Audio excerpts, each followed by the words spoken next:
Lovely to see everyone. And this is our March 1st Friday event. And our guest this month is George Pomfret from Franchise Resales on the very interesting topic about franchise resales, how to value them, how to manage them, how to use the process to improve your network, basically. So I am going to pass over to George, and George has asked me to mention in advance he likes to see happy smiling faces. So if you're in the middle of munching your lunch, that's fine. But if you're not having your lunch, please feel free to come on and show your happy smiling faces. And he's very welcome for questions. So if you wish to do so, you can put a question in the chat box, which has been started. You can raise your hand to ask a question as we go through, or if not, the questions in the chat box we'll come back to and ask towards the end. So feel free to do whatever you wish to do so, and over to you, George. Lovely, thanks very much. So let me just get my presentation up, if that's all right. We'll get going. Just let me know when you can all see that, okay, if that's all right. Yeah, we can see it. Well, first of all, thank you for the intro, Julie, and thank you for obviously inviting me on today. Really, really appreciate it. And it's nice to see a lot of familiar faces and names. So thank you for jumping on for either support or to see how badly I do, one or the other. Hopefully, you're going to get something out of this call. I take it you can see this screen now, can't you? Lovely stuff. I'm basically going to be going through the 10 steps to solve the 3 biggest challenges that we see within resales. Hopefully it'll be a relatively simple process to run through, but hopefully more than anything, it's not an opportunity for people to turn their cameras off and go on mute. I really want people to get interactive with this.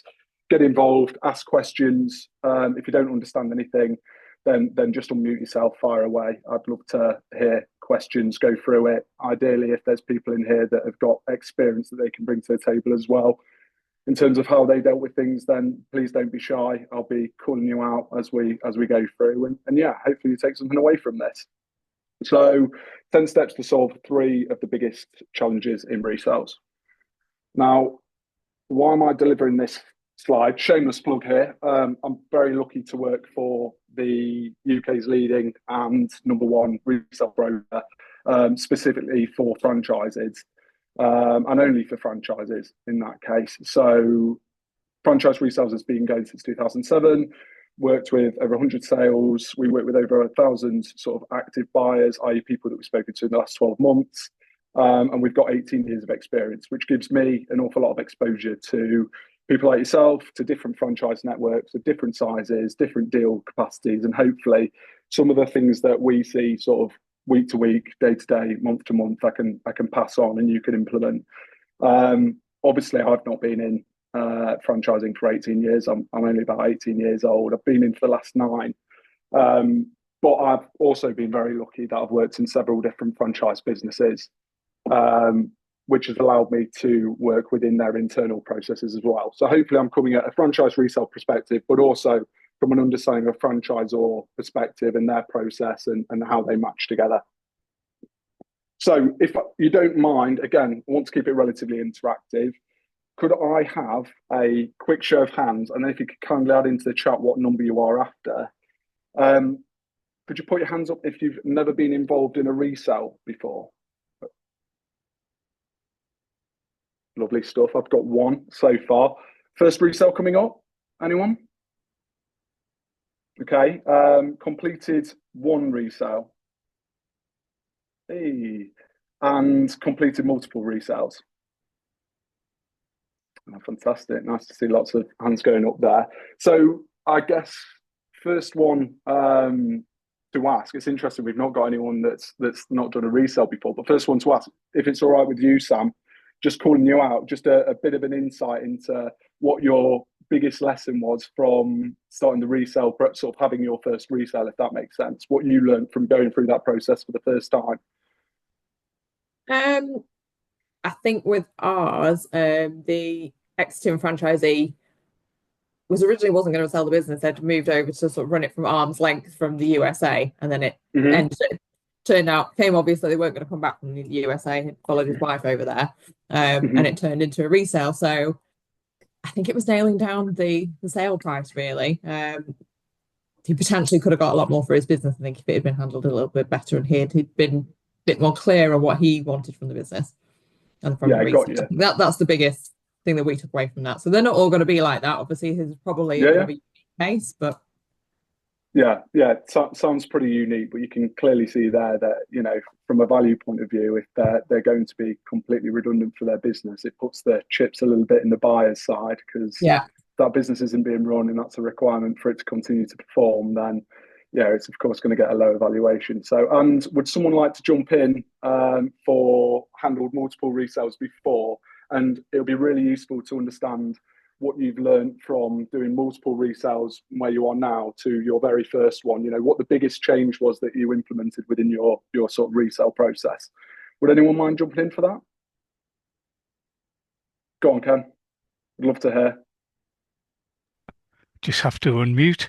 Yeah, sure. Thank you. The valuation is usually a bit of a sort of fencing match, but I think it's the quality of franchisee that you need to bring on board for an existing business, because they're not taking over a new startup. It's trying to maintain clearly the goodwill that they've got, which is something that both the buyer and the franchisee want.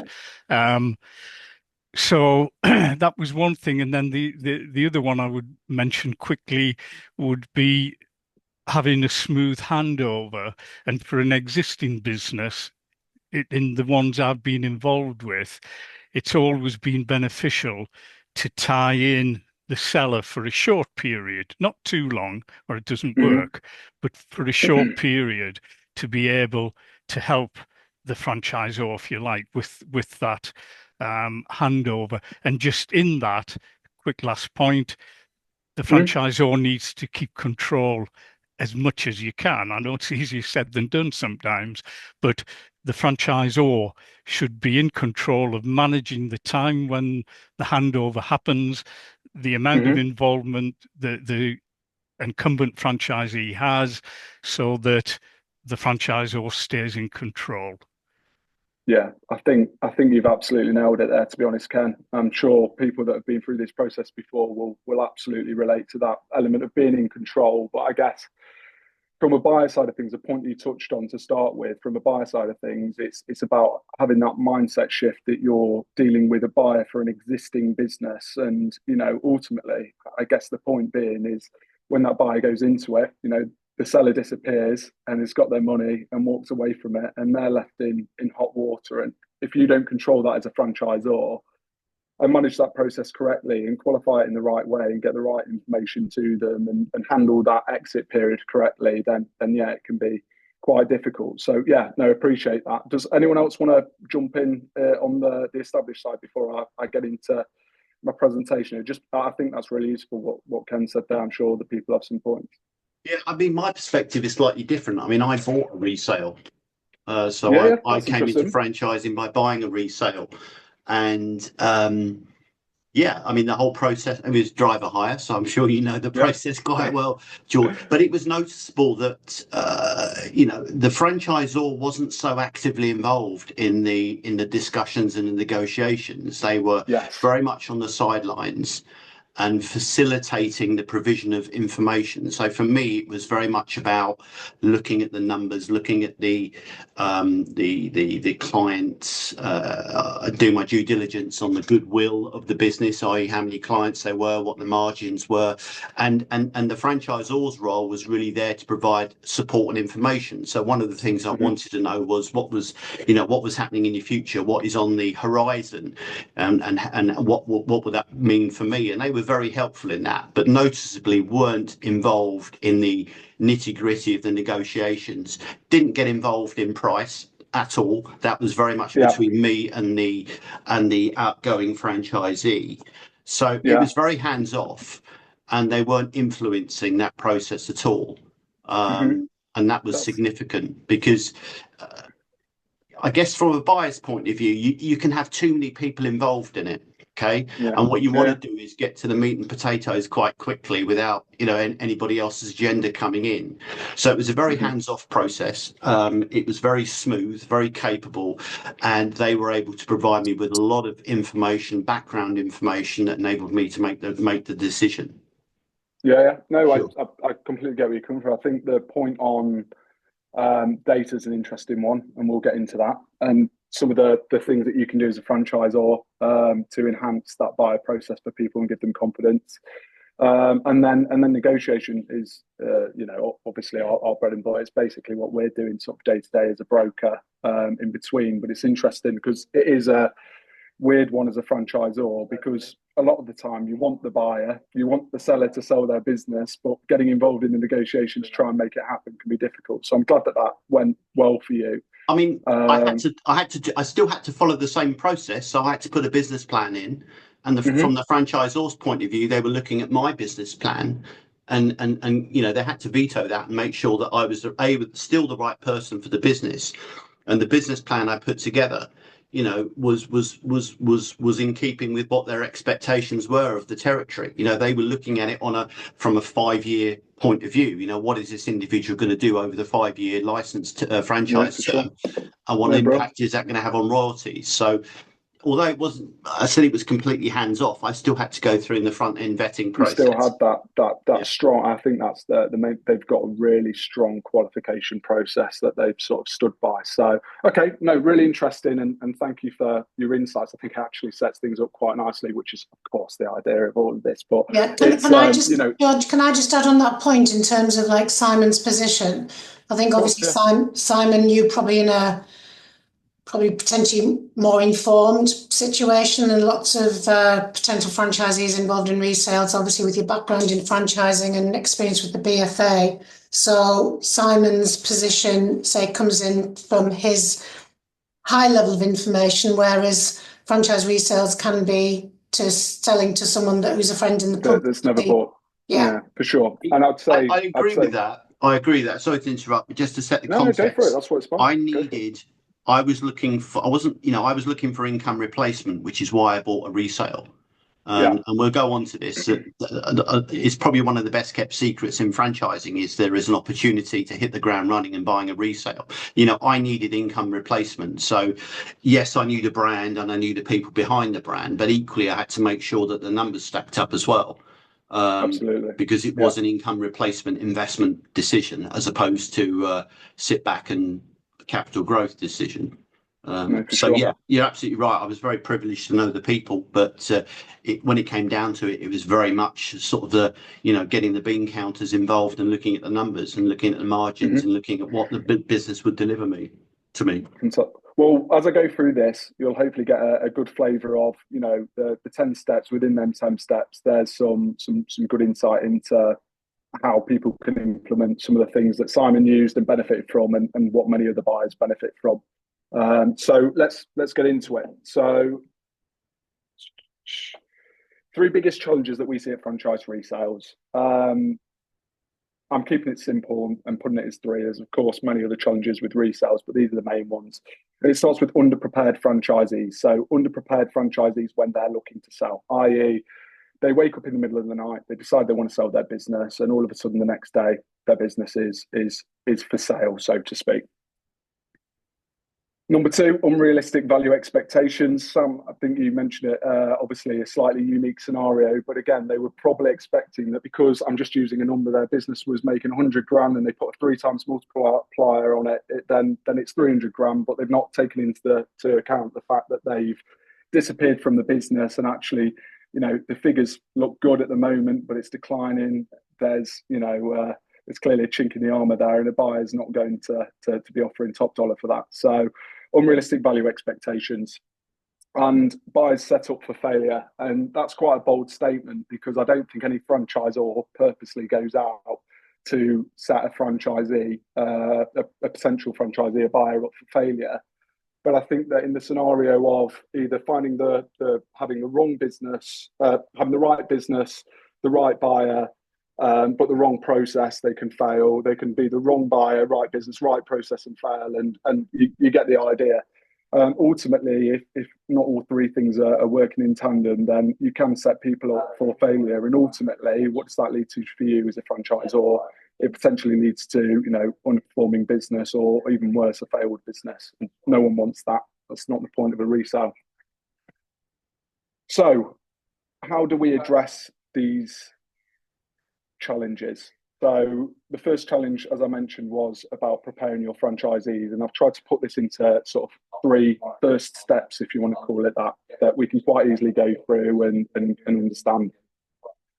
And the first one is resale agendas. Now, I say resale agendas is point number one, and it's a bit of a weird one to put at the start, but it's because resale agendas should be part of the first things that you do with a potential franchisee when you look to recruit them in the first place. You should be implementing recruitment.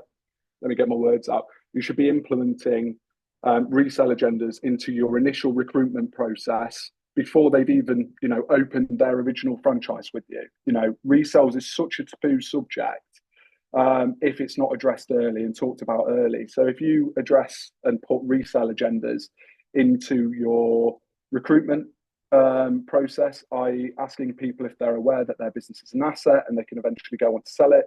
If you don't put it into things like their annual reviews, you know, where you get the chance to sit down with them, talk about the performance of their business, and discuss about what their business is in terms of an asset and a value and their exit strategy, or ultimately, if you don't put it into their performance reviews, then by the time it actually comes to sell, they're in no mind going to think of you as the first person necessarily to come to talk about selling. You know, they'll go online, they'll Google, they'll often get in touch with a broker.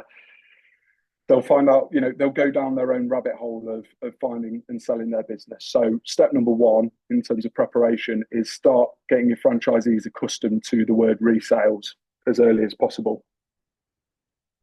Step two, resale guide. And the easiest way I can put this is setting your franchisees up for a good resale is important. Now, how do you set franchisees up for a good resale if they don't know what good looks like? And that's what your resale guide, so to speak, should be saying. So in reality, it's obviously relatively specific to your business, but it's making sure that there's key information and considerations for your business, your brand, and for franchising, in terms of, you know, what good looks like from a resale perspective. So a lot of people would label that, you know, the successful guide to reselling. So step number two, resale guide. And this is an interesting one. Does anyone know what I mean by exit planning checklist, or has an exit planning checklist as part of their franchise operation already? Anyone? No? What I mean by exit planning checklist is, as it says, it's a checklist for someone that's, you know, not sure if their business is ready for sale, and it's a checklist to prepare them to be ready for sale. So it's essentially about them being able to go through and understand if their business matches brand guidelines, whether they've got the correct information ready for resale, whether they're compliant with the brand, whether they've got all the information available for someone that would want to buy their business. There's no point coming and saying, you know, I want to sell my business unless you've done some preparation beforehand. Well, there is a point, but you're going to maximize the value of that opportunity if of course you provide an exit plan checklist of all the perfect things that they can do to get their business ready for sale. So step 1, 2, and 3, if you create resale agendas, if you provide franchisees with guide, and you provide them with a checklist of how they can successfully exit their business or get to the point of exiting their business, then, you know, you're well on your way for preparing your franchisees for success with resales.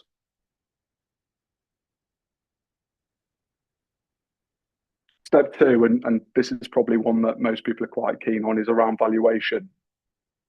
Now, I'm not going to sit here and go through how to value a business and say, as a franchisor, go and value franchisees' businesses, because I don't think that's the most beneficial way and the best way to necessarily do things. I'd actually say one of the simplest and best things to do is start off by getting an example franchisee or a franchisee that's looking to sell, and getting an external valuation. It's the easiest way, and it's a bit of a shameless plug, admittedly. It's the easiest way to externally and fairly get your business or a business sort of valued from I guess a market position, a market-driven position. And it also gives you the framework then for point 5 and point 6, which is being able to use that valuation, to benchmark that valuation for other franchisees. So I'll just give you a bit of an example. If you go out and your franchisee goes and gets your top performing franchisee with the perfect systems in place, the best turnover, highest profits, consistently growing, strongest staffing structure in place, you get that business valued. Realistically, that valuation is going to come back to say this business is strong because of X, Y, and Z. Now, if second franchisee comes along and says, I want to sell my business, and he's the second performer and he's been less consistent, he's got less staff members, and that previous business was at £1 million, chances are you can benchmark that, sit that franchisee down and explain to them that their business is likely not going to be worth £1.2 million unless there's other factors that you're unaware of, other factors that you're unaware of, able to make up that value. So get an external valuation, use it as a benchmarking tool for other franchisees to understand where they sit. Of course, you need to get franchisees' permission to do that, but it's a really simple way for people to understand and benchmark and gauge where their values are. And then look, and again, the final point is on the valuation side of things, the key data that you get from the valuation. It's a full valuation with lots of information on it. The key data that you get from that, utilize that going forward for your upcoming future franchisees and your current franchisees. Tell them what sort of where value is driven within the data. If you've got a broker or an accountant saying that the multiplier is higher because the franchisee has made themselves redundant from the business, which is fairly typical, then chances are, if you push the message of making franchisees redundant from their business so it can run themselves, then then franchisees can demand and look for a higher multiple. So get the valuation, benchmark it, and utilize key data. Ultimately, it provides franchisees with a really simple way of understanding what their expectation should really be from a sale point of view, because you're able to sort of break that down. Has everyone got that so far? We're happy with that. Any questions on that? Now, any franchisors on here sort of ever done that before? You got a valuation and use that as a bit of a benchmark as to, what a high performing business looks like, or what an average performing business looks like, so other franchisees can gauge and understand what their value might be. Has that been done by anyone? George, Nikki's asked a question. Well, in fact, Simon and Nikki have asked questions. Nikki's asked a question about, can anyone recommend an external valuation company, and roughly how much does it cost? And Simon's asked about supply and demand in the valuation process. Mm-hmm.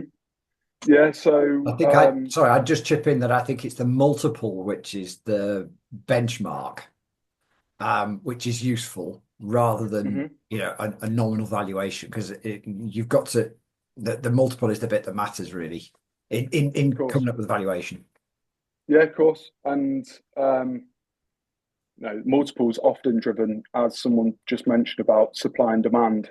Sometimes it's about having the right business in the right place at the right time. It can drive up the multiple. So if you're based in, let's just say, London, where there's a high talent pool, and you've made yourself redundant for the business, which means, typically speaking, you don't need a very specific person to come in and do a very specific role. They can manage a team. And your business is performing consistently well and on an upward trajectory, you can demand a higher multiple for that business. Now, it's obviously sector specific. It's often sector specific, but I'd say they're the main sort of variants on it. And then in terms of supply and demand, just ticking that one up while we're there, I think on that point, realistically, when we talk about demand, it obviously comes from a buyer's point of view, and what you tend to find is, when you value a business, you put a multiple on that business and you come up with a valuation on that business. You'll put it on the market at a marketing price for that business. And what you tend to find is what you're actually trying to do is get the buyers to match as high as they can to that multiple, so to speak. So the more buyers that you get in, the closer you are to matching that value, i.e. the multiple. So I think, yeah, that's fairly self-explanatory. The multiple that you get is based on the demand that you get from buyers, and the more buyers that you have, the more interest that you get, the higher multiple you could potentially demand. Yeah, so what was the second question? Sorry, Julie. George, just to clarify, that's the multiple of the net trading profit figure, isn't it? Yeah, we at Franchise Resales tend to do it on an adjusted profit basis. Yeah. So we'll factor in profits of the business, including those that we would add back in unrelated costs that a buyer wouldn't incur, i.e., a seller has a company car that they use for mainly personal use that has no benefit to the company. We would add that back in, because chances are, following the sale, you would hand that sort of vehicle back to you'd hand that vehicle to the seller, and that wouldn't be a cost incurred by the buyer going forward. Yeah, and Nikki's asked about a company that can provide valuations. Yeah, I mean, obviously Franchise Resales can provide valuations. Now, I'm not going to lie to you, we can also provide market appraisals, which will give you a good idea of where your franchisees are benchmarked. So what I'd say is just get in touch. Let's understand what your sort of needs are. If you're wanting to do it for a benchmarking perspective, then we can work something out on that, because it might be worth doing one or two, an average performer, a high performer, and making it sort of so that you've got a really good sort of tool to use for your network going forward. But yeah, I can send details on that afterwards, of course. Can I ask a quick question? Sorry, just based on that. Yeah, of course you can. So obviously, as small businesses, any small franchisees try to not make that much of a profit, so that they don't have to pay that much tax. So how does that come into effect when you're kind of so I would be rubbish on Dragon's Den, so I might not have all the info as everyone else, but so how does that come into play when you're looking for a valuation then? Because obviously they're going to try and be quite clever with the figures. Of course, it's how clever they are sometimes is the reality, and how clear that can be justified and broken down. Nikki is the sort of judging factor on that. So, for example, I mean, I don't know any business that purposely wants to pay loads of tax, unless they're obviously preparing to sell over a 3-year period and just wanting to keep it super clean. But we have businesses from, sell prices of 50k all the way to £500,000 with 200k profit that aren't making an awful lot of profit. It's about, like I say, the clarity of where you can find that sort of profit within the costs, how clear that is, and how justifiable that is as well. Saying I've paid, I'll just use a random example for you. If you've got a distribution services businesses that delivers food, saying that you did your grocery shop through the company isn't a very valid way of sort of being able to, you're not going to be able to add that in very easily back into your accounts. Now, obviously a difference to that is things like depreciation and amortization of equipment or franchise fees. You can very quickly add them back in. Or if, for example, you have a partner that is paid a salary within the business and they've never been involved in the business before, you may in that case be able to quite quickly say, staff have never seen this space before, not involved in the business. There's a 12,000 whatever it is salary that you can potentially add back in, and it's factored in there. And I guess that's part of the reason people do look at brokers, because as a seller and as a franchisor, that's a hard conversation to have sometimes around adjusted profits, where usually, because brokers have relationships with buyers and it's a bit of an external relationship, we're able to provide a bit more narrative and break that down a little bit easier. So yeah, it's not an issue. It's sometimes not ideal, but it can often, as long as it can be justified, it's not that much of an issue. I hope that answers your question all right. Lovely. Is everyone all right? Any more questions on that? No, nothing else in the chat at the moment, George. Lovely, thank you. So the last 3 steps you'll be happy to know. I'm not going to talk too much longer, and then we'll get on to the final step. So this is all around setting buyers up for success, and it's got to start with how you market the business, which means I think someone alluded to it earlier, marketing the business correctly and having control of that process. I think it was you, Simon, talking about control. But essentially you as a franchisor should not let anything go out from a marketing point of view on resales without approving it first. There's a number of reasons for that. It's got your branding on it. It's got your franchisor overview and explanation of what your franchise does. It's important that that's correct. There's information validation that's on there. You know, franchisee might say that they're in sunny Spain 5 days a week and barely in the business, when in reality they're working in that business 7 days a week, etc. So it's important that you as a franchisor, you know, control that marketing process. But more importantly, you make sure that that marketing process is focused on the sort of buyer that you want for the business as well. And I always sort of say this, when you advertise a resale generically, i.e. look for any buyer, you'll find any buyer, and that can be a potential problem for you as a franchisor. Where if you go specifically for what that business needs going forward, so that might be someone to take it to the next level, that might be someone to build it up, that might be someone just to maintain the business where it is because it's a cracking business. But you know, advertising specifically and making sure that the buyer profile that you're looking for as a franchisor is within a resale marketing process is so important. So approve the marketing process. You know, control that marketing process. Make sure whether you're using a broker, your seller's putting it on themselves, even if it's a franchise specialist, make sure your franchisee is aware that they need to use you know, go through you to make sure that they're happy with the branding and all the information within there. To find a few steps, enhanced qualification process. This is the one that I'm probably this is the one that I want to put the most emphasis on, to be honest with you. And Ken, you mentioned it earlier, it's so important. The difference between someone buying a franchise license from you and someone buying a business from you that has a franchise license attached to it are two completely different kettles of fish. You know, the best way to explain it is, you know, on day one of someone starting a new business, they're starting at zero, you know, £0, 0 customers potentially, and they've got that opportunity to grow within the business. With a resale, you know, they might be starting with, you know, 30, 40, 50Ks worth of business on their doorstep and a number of staff. So you need to qualify and recruit your franchisees with that in mind. So you need to be thinking about things like operational plans, financial plans, future growth plans. Sounds really stupid, but just making sure that they understand, you know, what the break even of the business is, what the numbers actually are for the business, what their contingency plans are. So this is a really key point because, you know, everyone can go into it wanting the same thing, but if they're not aware of the full picture, so to speak, it can be quite detrimental because all that will happen is day one, they open the doors and they go, right, where do I go from here? And actually you have an awful lot of insight that you can give them and ideas that you can give them into what they need to know for that day one. So then they can just hit the ground running and they can just get involved. So yeah, don't just have it as a standard recruitment process. Don't just pigeonhole them into the normal recruitment process. Make sure there's steps in there for resale sort of conversations and specific resale sort of requirements, so to speak.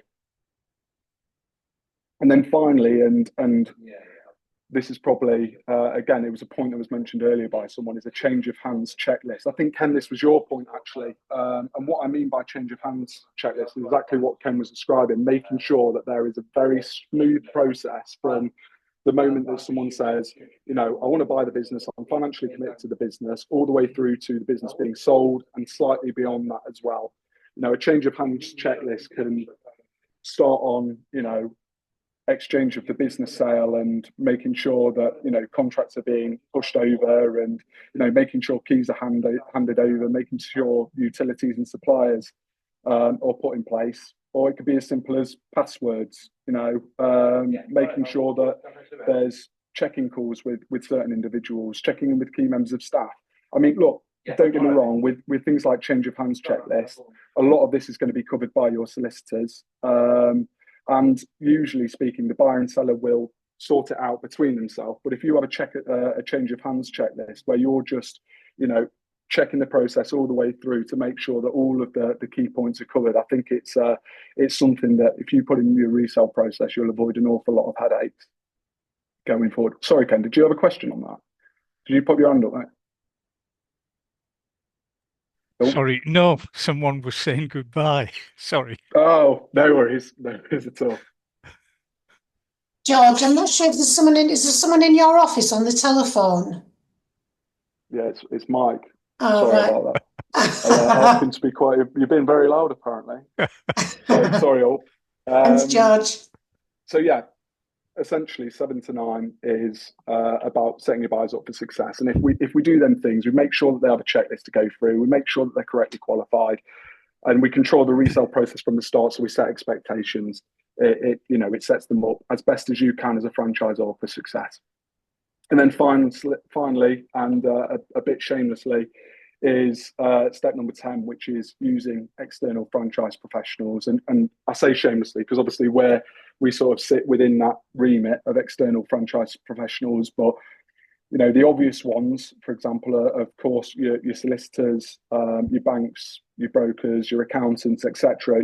But the emphasis being on the franchise side of things, because it is a different ball game. It is a different process. And often if you put a solicitor that has no experience of franchising into the process, it just confuses things. It just makes things really hard. So get the right people in your black book, so to speak, or in line, whether that's a solicitor and appointing a head solicitor and doing it formally, or if it's just having a contact that you can go to and rely on for initial conversations, to people like ourselves, which can just give honest advice. Start using external franchise professionals, because they're all here to help and they're all happy to help. It's the one big benefit of the franchise community. And I know he's not on here today. I can't see him anyway, but Mark Scott from Azora, I'm sure you all use, or many of you use, his IT sort of CRM system, but he's a little bit of a less obvious platform, because CRM systems and some of the things that I've gone through today, and I'll bring back up on the screen,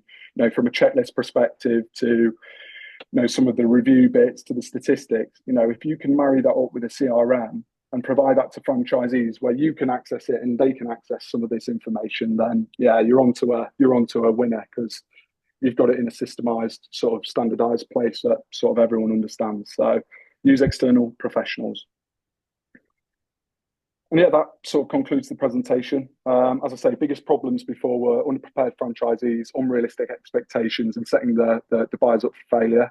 I'm sure a lot of you on this call will do, I don't know, maybe 7 or 8 of these things, but hopefully I've explained well enough some of the bits that you maybe don't do, and you can start implementing within your own process, and could be a benefit to you and your resale and buyers going forward. So thank you all. Right, thank you. And I actually had just to add, George, I think it was Nikki had asked a question about like small businesses and small franchises, and we've actually had situations where clients, I'm trying to think, have used as an example the number of classes. So one company that was delivering classes in care homes, the unit value was £50, and basically every class that they were delivering every month, because it was delivered regularly on a month-by-month basis, it was kind of guaranteed income.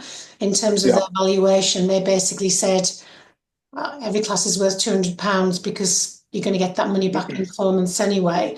And that's how they came up with an initial ballpark valuation for simple small franchises. Who was this for? Sorry, Julie. It was a company called Motivation & Co that we worked for many years, and then unfortunately COVID was the demise, because everything was done in residential homes.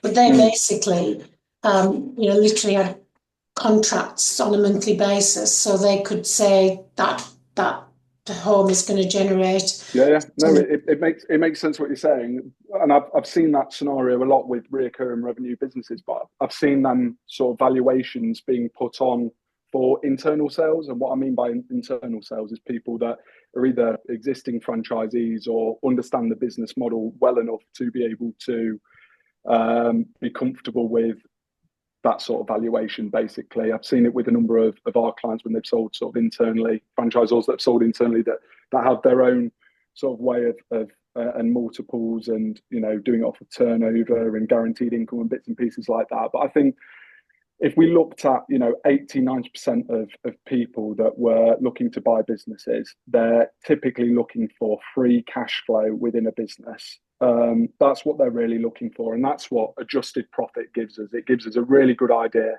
on a yearly basis if you're looking at the year-end accounts, but of course you break that down as you go through the sale process of what the regular cash flow within that business is, i.e., what do you have to play with at the end of it to pay yourself, to reinvest into the business, to keep in the bank, or to hide from the tax man, whatever you decide to do. Yeah. So yeah, that's typically what we deal with. Great. And just going back to some of the questions in the chat, Ed, you've put a question if you'd like to join the call. Yeah, hey there, Julie. Sorry? Hey, George.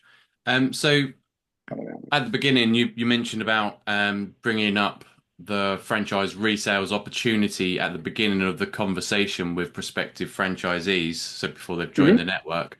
I just wondered, in your opinion, at which stage should that be brought up? Is that in the first kind of discovery call, or is it more business planning, sort of further on down the line? Which stage makes the most sense, and also what kind of format should that be in? Should it just be a conversational piece, or should it be like spreadsheet with figures, all sort of here's what it could look like?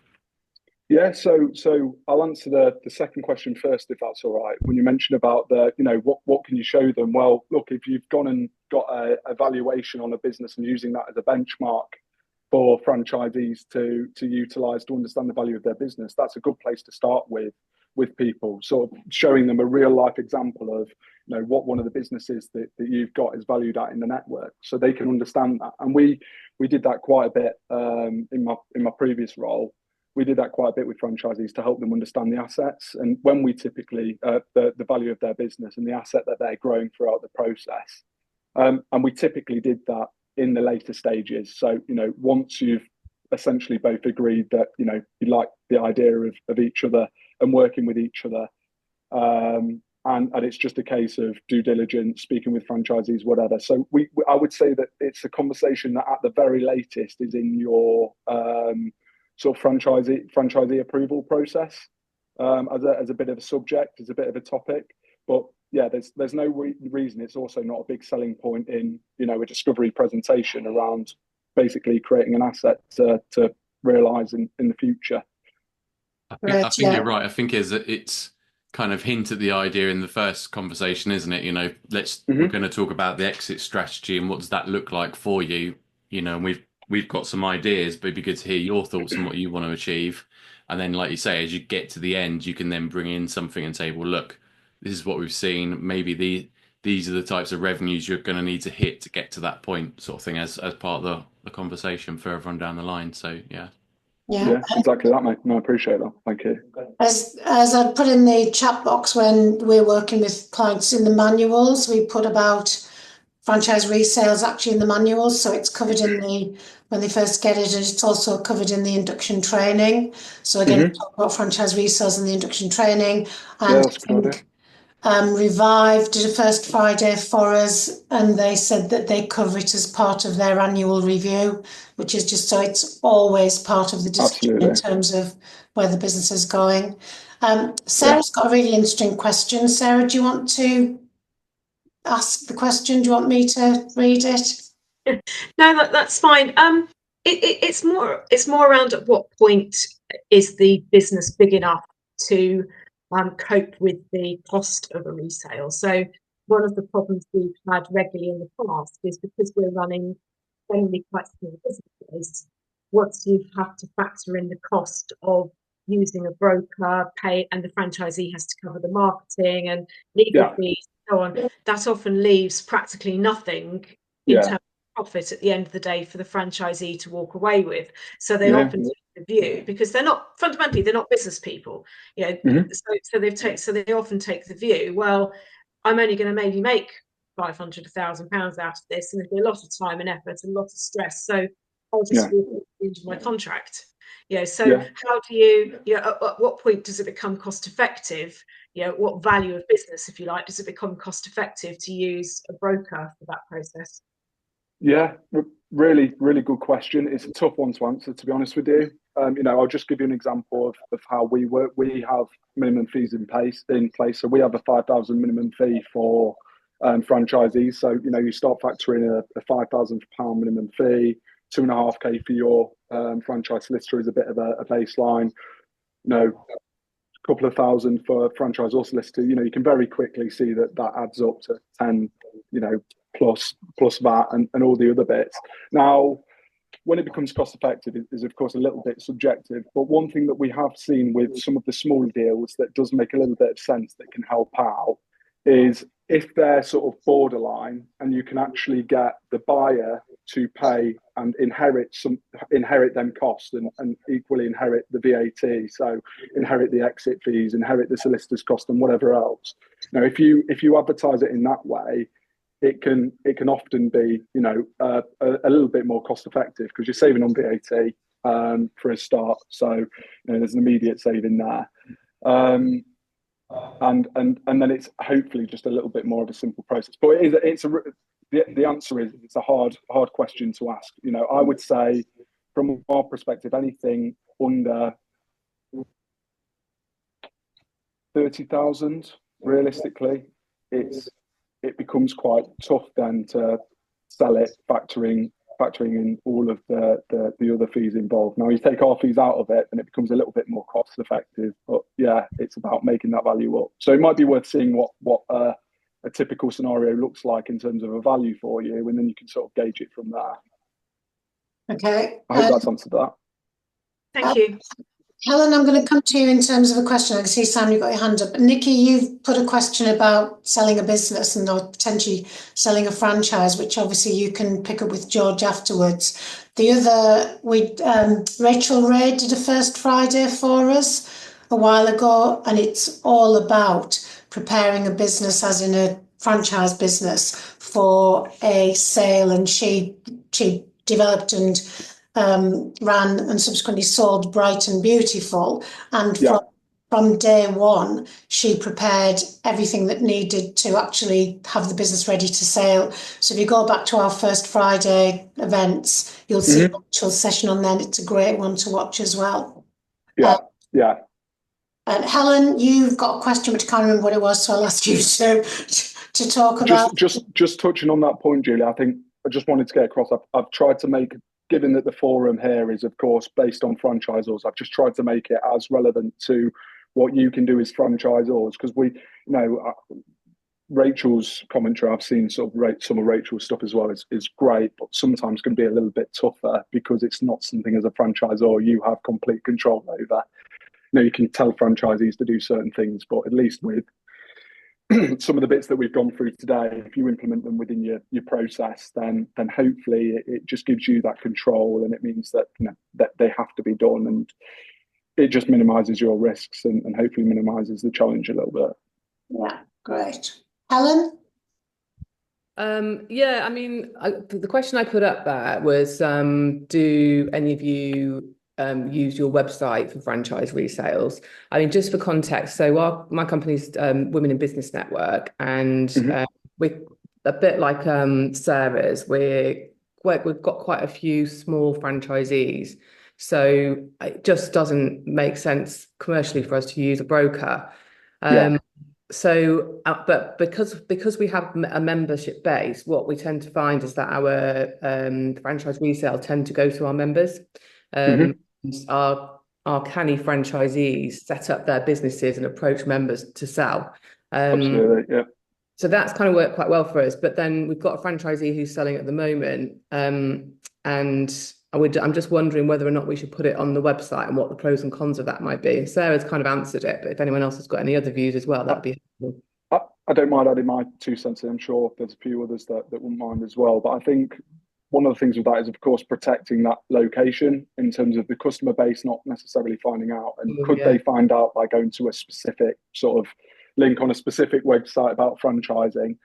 You'd like to think not, but it can happen. So advertising the business, you know, in terms of a more confidential from a location point of view. So if they're based in, you know, Lincoln, for example, putting it as East Midlands, of course, you know, protects their location a little bit more and provides a little bit of sort of secrecy around the sale. That's a good starting point. I mean, pros, obviously, chances are it could get visibility and you know, may attract some attention. I guess cons is, you know, unless it's a positive resale scenario, i.e., you know, they're exiting for the right reasons, it's not a failing business, so to speak, or the narrative on the website, you know, is fairly positive, then it can absolutely be seen as a positive. And we were quite proud of the resales that we put on our website. I'm talking about the wheel specialist. When I was at the wheel specialist, we put our resales on the website and made it a main page, because it can be as I say, resales can be a massive asset to, you know, buying into a franchise. It's a massive selling point. So you should be shouting about it, just in a sensitive way, to protect their specific situation. Yeah, cool. Okay, thanks. Simon, I think you've got a number of questions, so I'll bring you in to ask whichever of those. The one I'm interested in, I guess, is for George, is what percentage of sales are share sales versus goodwill sales? Or, of course, I guess that does depend on the size of the franchise. And just from my own experience, for the smaller franchises, don't rule out the organic process. You know, I sold my franchise to a neighbouring franchisee's nephew who had experience of working in the business. So from a franchisor's point of view, they were familiar with the business and they were an acceptable candidate. And I think for some of those lower value franchises, you know, that you can have a look a bit closer to home. And also, you know, the management buyout has traditionally attracted the biggest premiums in resales. Certainly my experience as well. So the organic approach is obviously available. The other, it was, that was it really, and it was just to really find out the lie of the land in terms of a share sale or a goodwill sale. Yeah, so I want to just touch on what you were saying about the organic approach, and I know that there's obviously fees attached to working with brokers, but it doesn't stop conversations and ideas being shared. I don't want anyone to think that, you know, just because you come to a broker and speak to us about selling your business, that you're going to get an invoice through. So if you do have, you know, resales and concerns of resales or support with resales, then look, we've got experience of doing that and we'll be happy to help. Now, just give an example. We've got one at the moment that's based in sort of northeast of England, that's probably worth about £20,000-30,000. So a relatively smaller deal size in terms of what we're used to dealing with, and we've supported them in a slightly different way. And the main thing is we're also marketing a different way. So it's all well and good going onto your business for sale sites, but as Simon said, the organic approach in terms of we've produced PDFs and brochures to go out to their existing customer base in a very sort of light touch way. Just bits and pieces like that, you know, getting in front of. We've got an oven cleaning business, for example, where we're putting out brochures to their family members and saying, do you have anyone that might be interested? So it's not just about working with a broker in terms of paying us a fee and expecting us to sell your business. Come with ideas and we might be able to help you and give you some templates to be able to help you on your way. In terms of answering your question, Simon, asset versus share sale, it obviously depends on circumstance, but the majority at the moment are definitely share sale, and that's down to the simplicity of a share sale in lots of cases. And I'm not talking from a due diligence point of view, I'm talking from a change of hands point of view in terms of keeping the same contracts, you know, not alerting your customers, etc. But also from a seller's point of view, they'll benefit at the moment a bit more so in how long's time? Not very much so from asset disposal relief. But for what's that set out at the moment, Mike? Is it 10% asset disposal relief?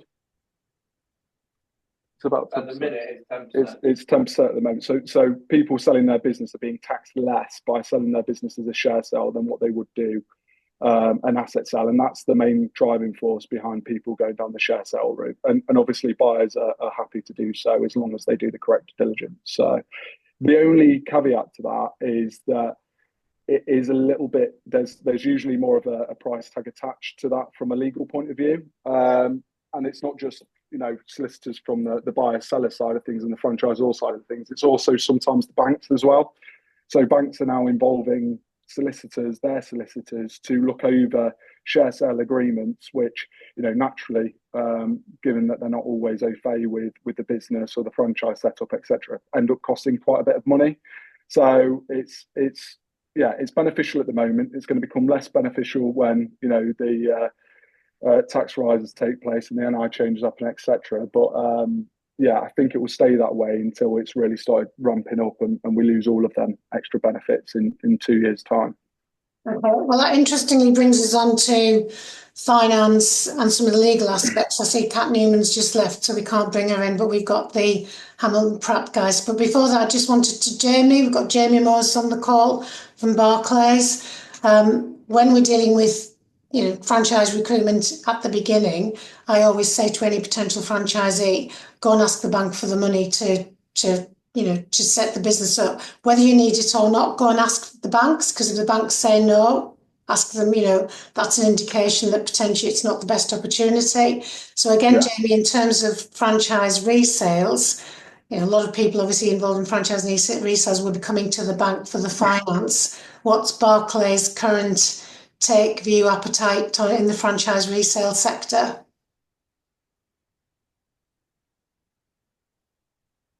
Just on mute at the moment, Jamie. Yeah, and I'll say you're on mute because we always do. We've got to have one on the call. Oh, hi there. I'm on my phone, sorry, so it's quite a small screen to find the unmute button. Hi guys. Yeah, so I think it's actually quite a hot topic for us at the moment. So some of the loans that we have given since sort of last summer, some of the guys have looking to either buy a new franchise or looking to sell an existing franchise that they have. So resales is hence the reason I'm on this call. It's quite a hot topic for us at the moment. So I think for us it really comes down to security. So for the new franchisee coming in, they would obviously, whoever they're taking their loan from, whether it be Barclays or elsewhere, they would obviously have security attached to their loan. But I think for us, it's more from a seller's point of view that as a Barclays customer, we would obviously look for them to satisfy their security, which would mean paying a loan. So I think probably we kind of gently guide them down the sort of the goodwill route, so that they can then satisfy their loan with us, and the new franchisee would then obviously take control of the business. Right, okay. And I know it's not Sophie from Hamilton Pratt, but we've got two Hamilton Pratt. If there's anything that, I know you do loads in franchise resales in terms of some of the established brands. Is there anything you'd like to add from a legal perspective?